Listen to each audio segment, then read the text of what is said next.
Assalamualaikum class, it's your science lecture and today we are going to start our new chapter, chapter number 4. Chapter number 4, the title of the chapter number 4 is Environment and Feeding Relationships. यानी एक environment क्या होता है और एक environment के अंदर feeding relationships कैसे होते हैं। यानी कोई भी जो लिविंग ऑर्गेनिज्म है वो अपने सर्वाइवल के लिए अपने इर्द गिर्द किस तरह से रिलेशनशिप बना सकता है और उसके बाद सर्वाइव कर सकता है।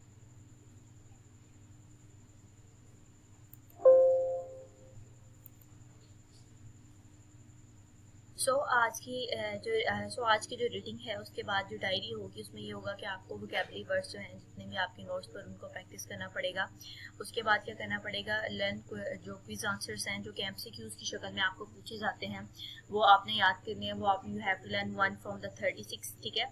ये वो तमाम क्वेश्चंस हैं जो कि आज के टॉपिक से रिलेट करते हैं। यानी आज की रीडिंग के बाद आप इन तमाम क्वेश्चंस को अगर आप फाइंड आउट करेंगे नोट्स के अंदर तो इजीली आप इनको फाउंड कर सकते हैं। आज की रीडिंग से रिलेटेड जितने भी क्वेश्चंस हैं वो आपने इस आज की रीडिंग के साथ ही इनको लर्न कर लेना है। शॉर्ट आंसर्स के अंदर question number 2, question number 4 and question number 5, यही 3 आपने करने हैं और यही 3 आज की रीडिंग से रिलेट करते हैं। लॉन्ग क्वेश्चन में question number 4 and question number 5 जो है आपके नोट्स के अंदर मौजूद है। If you need any type of help you can contact me personally. जो है आपने नोट्स में से अपने इन तमाम क्वेश्चंस को देखना है, उनको जो है उनको लर्न करना है और लर्न करने के बाद क्या करना है, उनकी रिटन प्रैक्टिस भी करनी है। Let's start the reading of chapter number 4 environment and feeding relationship at the page number 35। Start with the name of Allah. बिस्मिल्लाहिर्रहमानिर्रहीम। सबसे पहले पेज नंबर 35 के ऊपर हम सबसे पहले ये देखते हैं एक इन्वायरमेंट क्या होता है, ठीक है। एक लिविंग ऑर्गेनिज्म के इर्द गिर्द जो है, एक ऑर्गेनिज्म के इर्द गिर्द जो उसके अंदर लिविंग और नॉन लिविंग थिंग्स दोनों मौजूद होती हैं। यानी जानदार और बेजान चीज़ें दोनों मिलकर किसी भी एक चीज़ का कह लें या किसी भी एक लिविंग ऑर्गेनिज्म का कह लें, उसको क्या बनाती हैं, एक उसका इन्वायरमेंट बनाती हैं, ठीक है। अब जो इन्वायरमेंट है, किसी भी जो ऑर्गेनिज्म का इन्वायरमेंट होता है वो उसकी ज़िंदगी के ऊपर बहुत ज़्यादा असरअंदाज होता है। इन्वायरमेंट की डेफिनेशन जो है हम पहले से पढ़ते आ रहे हैं। आज हम अपने इन्वायरमेंट के अंदर मौजूद डिफरेंट जो कॉन्सेप्ट्स हैं उनको रीड आउट करने जा रहे हैं और बहुत सी ऐसी चीज़ों को देखने जा रहे हैं जो हमारे इर्द गिर्द मौजूद होती हैं। जब भी हम इन्वायरमेंट की बात करते हैं तो इन्वायरमेंट में सबसे पहले हमारे जहन में आता है इकोसिस्टम, ठीक है। पेज नंबर 35 के ऊपर हमारे पास इकोसिस्टम है और ये हमारा बेसिक कॉन्सेप्ट है। इकोसिस्टम किसे कहते हैं, interaction of living and non living things in an environment. एक इन्वायरमेंट के अंदर जब भी लिविंग थिंग्स और नॉन लिविंग थिंग्स आपस में कोई रिलेशनशिप बनाकर रहती हैं, इसको क्या कहते हैं, इसको एक इकोसिस्टम कहते हैं, ठीक है। जैसे एक डेजर्ट है, डेजर्ट एक पूरा इकोसिस्टम है। उस डेजर्ट के अंदर सैंड जो है वो नॉन लिविंग थिंग्स में आती है, वहाँ के जो एनिमल्स हैं वो किस में आते हैं, वो लिविंग थिंग्स में आते हैं। अब उस सैंड का और उन लिविंग थिंग्स और जो ऑर्गेनिज्म है उनका बड़ा स्ट्रॉन्ग रिलेशनशिप है। लिविंग थिंग्स का और नॉन लिविंग थिंग्स का आपस में एक जो रिलेशनशिप होता है, आपस में जो बॉन्डिंग होती है वो अपने सर्वाइवल के लिए जो है वो एक दूसरे के ऊपर रिले करते हैं। वो क्या होता है, उसको मिलकर एक पूरा इकोसिस्टम बनाता है। उसके बाद हमारे पास सी शोर्स आते हैं, रिवर्स आते हैं, माउंटेन्स आते हैं, ओशंस आते हैं, ग्रास लैंड आते हैं, फॉरेस्ट आते हैं। ये तमाम इकोसिस्टम की एग्जाम्पल्स हैं। इसके अंदर बहुत से जो हमारे पास लिविंग थिंग्स भी मौजूद हैं और हमारे पास नॉन लिविंग थिंग्स भी मौजूद हैं। अच्छा, जो इकोसिस्टम है वो लार्ज भी हो सकता है और वो बहुत छोटा सा भी हो सकता है, ठीक है। जैसे हमारे पास अगर हम बात करें तो डेजर्ट एक बहुत बड़ा इकोसिस्टम है एंड डिकेइंग लॉग जो होते हैं, ठीक है, एक बहुत छोटा सा इकोसिस्टम होता है। इकोसिस्टम जो होता है वो वेरी कर सकता है, बहुत बड़ा भी हो सकता है, बहुत छोटा भी हो सकता है। अब हम बात करते हैं पार्ट्स ऑफ इकोसिस्टम की, यानी पेज नंबर 35 के ऊपर मौजूद है। अगर हम इकोसिस्टम की बात करें तो इकोसिस्टम के अंदर हमने पहले बात की interaction of living and non living. उसी लिहाज से हमारे पास 2 मेजर जो इसके पार्ट्स हैं, फर्स्ट पार्ट है बायोटिक फैक्टर्स एंड दूसरा है एबायोटिक फैक्टर्स। बायोटिक फैक्टर्स कहते हैं लिविंग पार्ट को और एबायोटिक फैक्टर कहते हैं नॉन लिविंग प्लांट्स को। इनकी एग्जांपल्स हैं हमारे पास। बायोटिक फैक्टर्स के अंदर हमारे पास क्या आते हैं, प्लांट्स आते हैं, एनिमल्स आते हैं, फंजाई आता है और माइक्रो ऑर्गेनिजम्स आते हैं। और एबायोटिक फैक्टर्स के अंदर या नॉन लिविंग थिंग्स के अंदर क्या चीजें आती हैं, air, water, soil, sunlight and temperature. और ये तमाम चीजें आपस में क्या करती हैं, एक स्ट्रॉन्ग रिलेशनशिप रखती हैं और ये दोनों फैक्टर्स मिलकर हमारे पास एक इकोसिस्टम बनाते हैं।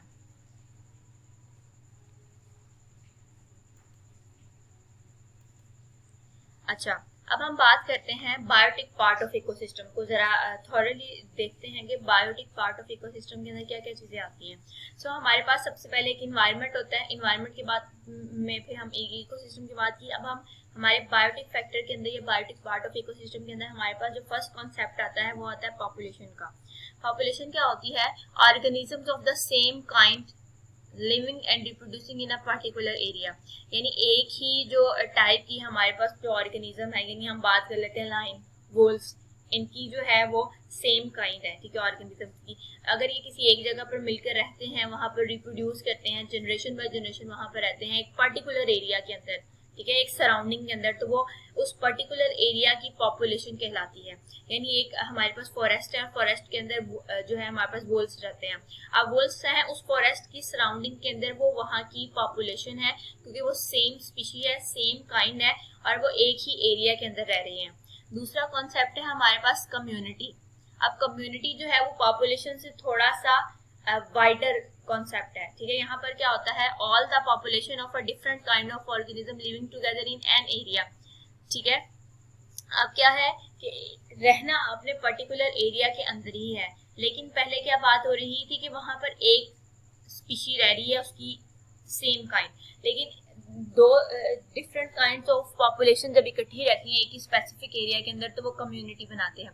जैसे हमारे पास जो वुल्स की पॉपुलेशन है वो अलग है, ठीक है, जो लाइन्स है उनकी पॉपुलेशन अलग है, ठीक है, हमारे पास डिफरेंट माइक्रो ऑर्गेनिजम्स है, उनकी जो पॉपुलेशन है वो अलग है। जब ये 2 से 3 किस्म की पॉपुलेशंस मिलकर एक ही स्पेसिफिक एरिया के अंदर रहती हैं, तो मिलकर क्या बना देती हैं? वो वहाँ की कम्युनिटी बना देती हैं। इसकी एग्जांपल्स में यह है कि हमने बात की कि अगर एक फॉरेस्ट के अंदर सिर्फ वुल्स रह रहे हैं एक एरिया के अंदर, तो वो वहाँ की पॉपुलेशन है, लेकिन वुल्स के साथ बाकी तमाम एनिमल्स, यानी एक थोड़े फॉरेस्ट की सराउंडिंग के अंदर वुल्स भी रहते हैं, लाइन भी रहते हैं, चीता भी रहता है, ठीक है, वहाँ पे जिराफ्स भी रहते हैं। तो ये डिफरेंट किस्म की जो है वो पॉपुलेशंस है, और ये पॉपुलेशन जब मिलकर एक ही जगह पर इकट्ठे रहती हैं, तो वहां पर एक क्या बना देती हैं? कम्युनिटी बना देती हैं। Community is the mixture of different populations, और पॉपुलेशन क्या है? It's the same kind of organisms. So ये दो मेजर जो कॉन्सेप्ट थे हमारे पास पेज नंबर 35 के अंदर, ये बायोटिक पार्ट्स के अंदर आते हैं। These are not abiotic part. Population भी लिविंग ऑर्गेनिजम्स की बात हो रही है, कम्युनिटी भी लिविंग ऑर्गेनिजम्स की बात हो रही है, ठीक है। उसके बाद हम बात करते हैं, हमारे पास जो नेक्स्ट कॉन्सेप्ट है वो इट्स द हैबिटेट। हैबिटेट क्या होता है? Habitat place where an animal और प्लांट लिव्स और रिप्रोड्यूस, एक वो खास जगह, एक खास प्रीमिसेस जिसके अंदर कोई भी लिविंग ऑर्गेनिज्म रहता है। उसके अंदर आपके पास प्लांट भी आ सकते हैं, उसके अंदर एनिमल्स भी आ सकते हैं, वो रहते हैं और खुद को रिप्रोड्यूस करते हैं, वो उसका हैबिटेट कहलाती है, वो उसका घर कहलाती है। हैबिटेट घर को कहते हैं, किसी भी लिविंग ऑर्गेनिज्म के घर को उसको हैबिटेट कहते हैं। अब हैबिटेट क्या कैरेक्टरिस्टिक्स होती है? हैबिटेट लिविंग ऑर्गेनिज्म को वो तमाम चीज़ें प्रोवाइड करता है जो जिसकी उनको ज़रूरत है। जैसे आप अपने घर में रहते हैं और आपका घर आपको हर वो चीज़ प्रोवाइड करता है, शेल्टर प्रोवाइड करता है, फूड प्रोवाइड करता है, ठीक है, आपको वाटर प्रोवाइड करता है जो आपकी सर्वाइवल के लिए ज़रूरी है। इसी तरह किसी भी जगह पर जो हैबिटेट होता है, चाहे वो जंगल की बात हो रही हो या चाहे हमारे घर की बात हो रही हो, वो हमें वो तमाम चीज़ें प्रोवाइड करता है जिनकी हमें ज़रूरत होती है, जो हमारे सर्वाइवल में जो है हमारी हेल्प करती हैं। उसमें हमारे पास फूड आता है, वाटर आता है और शेल्टर आता है। सो हैबिटेट किसी भी लिविंग ऑर्गेनिज्म की, उसमें प्लांट और एनिमल की रहने की जगह को उसका हैबिटेट कहते हैं। So at the page number 36 come towards the page of 36 हमने हैबिटेट की बात किया, तो डिफरेंट तरह के हैबिटेट्स होते हैं, ठीक है। और क्या होता है कि हर जो अब वहाँ पर रहने वाले जो ऑर्गेनिजम्स होते हैं उनके अंदर जो करेक्टरिस्टिक्स हैं उसी हैबिटेट के मुताबिक होती हैं। यानी पानी में रहने वाले जानवर कभी भी जो है वो फॉरेस्ट में या ग्रासलैंड हैबिटेट में जाकर सर्वाइव नहीं कर सकते, और कभी भी जो है डेजर्ट के अंदर रहने वाले जो है वो हमारे पास जो है वो रेन फॉरेस्ट हैबिटेट के अंदर नहीं जा सकते। यानी हर एक हैबिटेट के डिफरेंट फीचर्स होते हैं, और वहाँ पर रहने वाले जो एनिमल्स होते हैं, जो प्लांट्स होते हैं, उस हैबिटेट के अकॉर्डिंग अपने आप को जो है वो क्या कर लेते हैं, डिफरेंट चीज़ों को अडॉप्ट कर लेते हैं। तो सबसे पहले हम ग्रासलैंड हैबिटेट की बात कर रहे हैं। जैसे हमें नाम से पता चल रहा है ये grassy, windy and partially dry area होता है, यानी बहुत ज़्यादा ड्राई नहीं होता लेकिन मोस्टली ड्राई एरिया होता है। उसके बाद क्या होता है? Receive a medium amount of rain यानी यहाँ पर रेन होती है ना बहुत ज़्यादा बारिश होती है ना बहुत ज़्यादा कम बारिश होती है, यानी यहाँ पर जो अमाउंट है वो मीडियम रहती है। फर्टाइल सोल होती है, हर तरफ ग्रीनरी ही ग्रीनरी होती है, ज़मीन बहुत फर्टाइल होती है। और यहाँ पर ज़्यादा जो एनिमल्स पाए जाते हैं वो ग्रेजिंग एनिमल्स पाए जाते हैं, यानी जो चरने वाले एनिमल्स होते हैं, जैसे हमारे पास हॉर्स आ गया, हमारे पास काऊ आ गए, बैफलोज आ गई, ये तमाम ग्रेजिंग एनिमल्स होते हैं। तो ज़्यादातर डियर हो गई फॉर ग्रासलैंड हैबिटेट के अंदर इस तरह के हमारे पास एनिमल्स होते हैं। लेकिन यहाँ पर जो है ना फ्लैश ईटर्स बहुत कम होते हैं। फ्लैश ईटर्स कहते हैं जो हमारे पास गोश्त खाते हैं, तो फॉक्सिस, चीता, वुल्व्स आर आल्सो फाउंड, लेकिन वो बहुत कम होते हैं, ज़्यादा ग्रेजिंग एनिमल्स होते हैं। Many kind of insects are also present, बहुत डिफरेंट काइंड के इंसेक्ट भी यहाँ पर क्या होते हैं वो प्रेजेंट होते हैं। Now come towards the next habitat. Next habitat है हमारे पास the pond habitat. Pond habitat जैसे आप देख रहे हैं हर तरफ पानी ही पानी होता है पाउंड हैबिटेट के अंदर।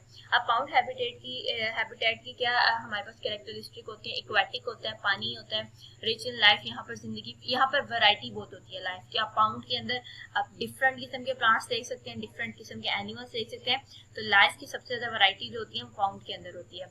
अच्छा, प्लांट्स यहाँ पर किस तरह के होते हैं, एल्गा, डकवीट, वाटर लिली, ये जो आप इर्द गिर्द देखते हैं इट्स लिली वाटर, ठीक है, वाटर लिली जो है एक प्लांट का नाम है। एनिमल्स किस तरह के होते हैं, यहाँ पर fishes, different types of fishes होती हैं, पॉन्ड स्कैटर्स होते हैं, ये पॉन्ड स्कैटर्स है, ये पॉन्ड स्कैटर की जो है वो डायग्राम है, ये पिक्चर है।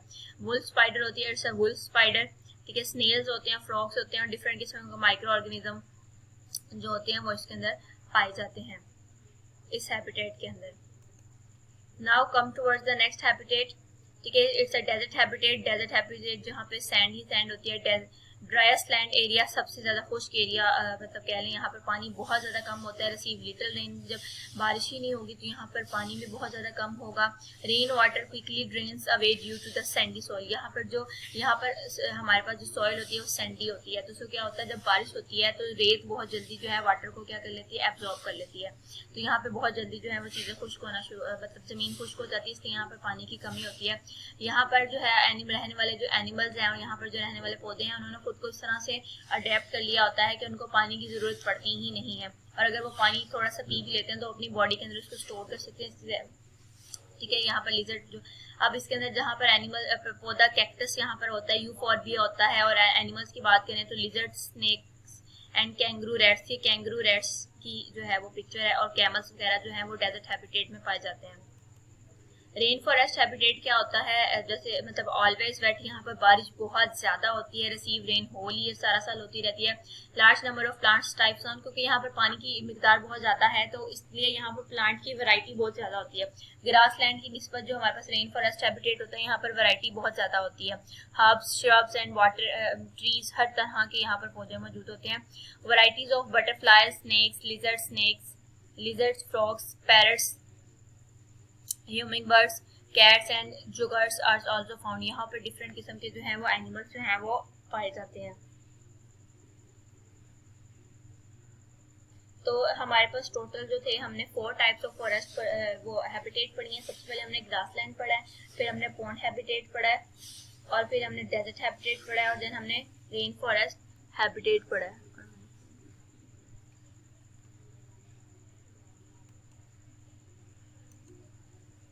अच्छा, अब हमारे पास जो नेक्स्ट टॉपिक है वो ये टॉपिक है कि किसी भी हैबिटेट के अंदर डिफरेंट किस्म के जो फैक्टर्स हैं उसके अंदर चेंज लेकर आते हैं, ठीक है। उसमें एबायोटिक फैक्टर्स भी हो सकते हैं, उसमें बायोटिक फैक्टर्स भी हो सकते हैं। अब क्या होता है कि जब एबायोटिक फैक्टर्स और बायोटिक फैक्टर्स के अंदर कोई चेंज आता है तो पूरा का पूरा हैबिटेट का जो इन्वायरमेंट है वो भी चेंज हो जाता है।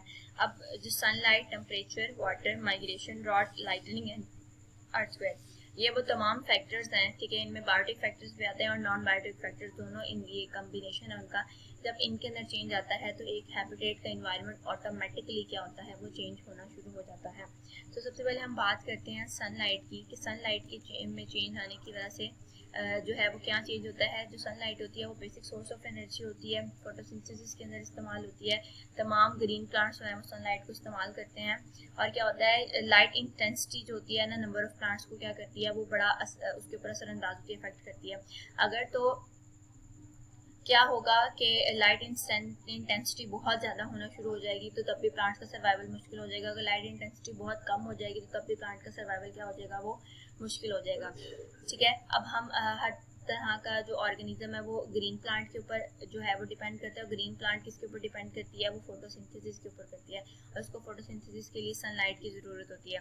अब होता है कि decrease in number of plants, अगर किसी भी एरिया में नंबर ऑफ प्लांट्स जो है वो डिक्रीज कर जाएंगे तो वहाँ पर जो नंबर ऑफ एनिमल्स हैं वो भी डिक्रीज कर जाएंगे।